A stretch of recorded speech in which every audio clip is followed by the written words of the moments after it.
Hello students, अब हम देखेंगे कि how macro economics differ from macro economics.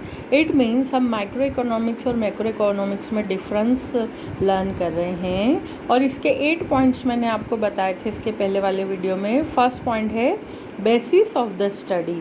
First point is basis of the study.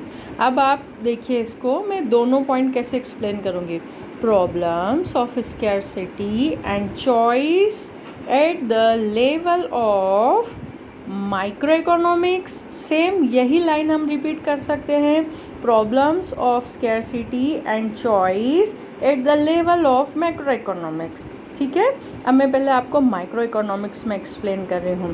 Problems of scarcity and choice at the level of micro economics हम किस किस की study करते हैं? इंडिविजुअल, हाउस होल्ड, a firm and industry.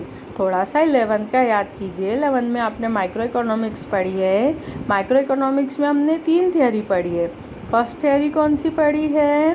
Consumer behaviour या theory of consumer. दूसरी पढ़ी है सेकंड हमने प्रोड्यूसर बिहेवियर, है ना, it means theory of producer.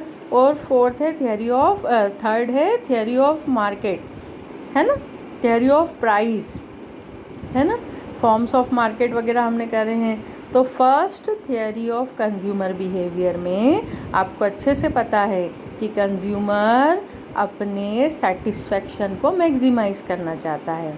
फिर हम बात कर लें कि थियरी ऑफ प्रोड्यूसर में आपने देखा था कि प्रोड्यूसर्स अपने प्रॉफिट को मैक्सिमाइज करना चाहता है।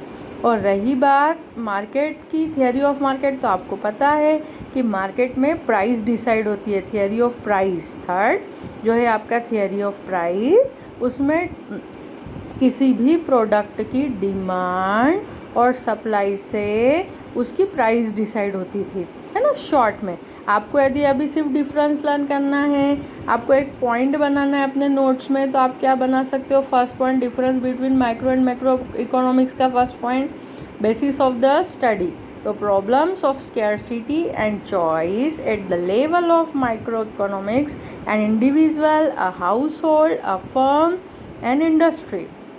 अब इसमें एक बात और याद रखना कि ये जो आपका पॉइंट है यहाँ पर स्कैरसिटी एंड चॉइस, ये भी आपको याद आएगा। आपको याद आएगा resources are scarce having alternative uses. मतलब किसी भी इकोनॉमी में जितने भी रिसोर्सेस होते हैं वो स्केयर होते हैं, यानी रिसोर्सेस की कमी है और हर रिसोर्स का अल्टरनेटिव यूज़ होता है। हम सिंपल बेसन की बात करें तो बेसन से सेव भी बनती है, चरखी पपड़ी भी बनती है, बेसन से बूंदी के लड्डू भी बनते हैं, बेसन से फीकी पपड़ी, गाठिया, फाफड़े, जाने क्या क्या हम बेसन से बना सकते हैं। पर बेसन ही स्केयर है, मतलब बेसन की कमी है। और हैविंग अल्टरनेटिव यूजेस मतलब हम उससे बहुत सारी चीज़ें बना सकते हैं।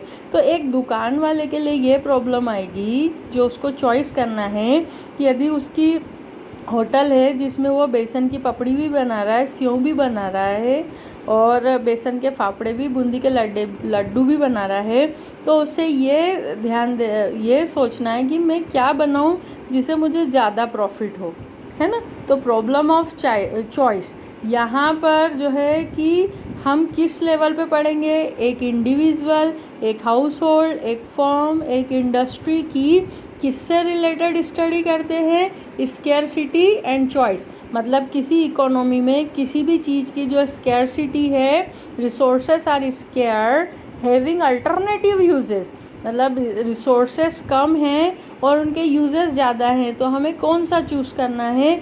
ये स्टडी थी माइक्रो इकोनॉमिक्स के लेवल पर। अब ये मैक्रो इकोनॉमिक्स के लेवल में आप फिर से यही लाइन लिख सकते हो, problems of scarcity and choice at the level of macro economics and economy as a whole.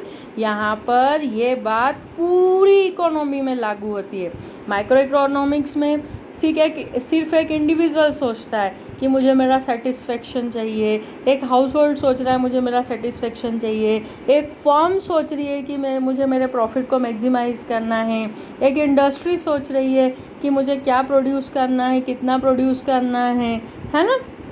लेकिन यहाँ पर मैक्रो इकोनॉमिक्स में जो भी स्टडी होती है as a whole, it means पूरी कंट्री के वेलफेयर में क्या क्या चीज़ें बननी चाहिए, क्या किन चीज़ों का इंपोर्ट करना चाहिए, किसका एक्सपोर्ट करना चाहिए, किससे कंट्री को बेनिफिट होगा, मतलब पूरी इकोनॉमी में। मतलब माइक्रो इकोनॉमिक्स में सिर्फ लोग अपना अपना सोचते हैं और मैक्रो इकोनॉमिक्स में पूरी कंट्री, पूरी इकोनॉमी के बारे में सोचा जाता है। तो फर्स्ट पॉइंट आज आपको लर्न हो गया होगा, बेसिस ऑफ द स्टडी, है ना।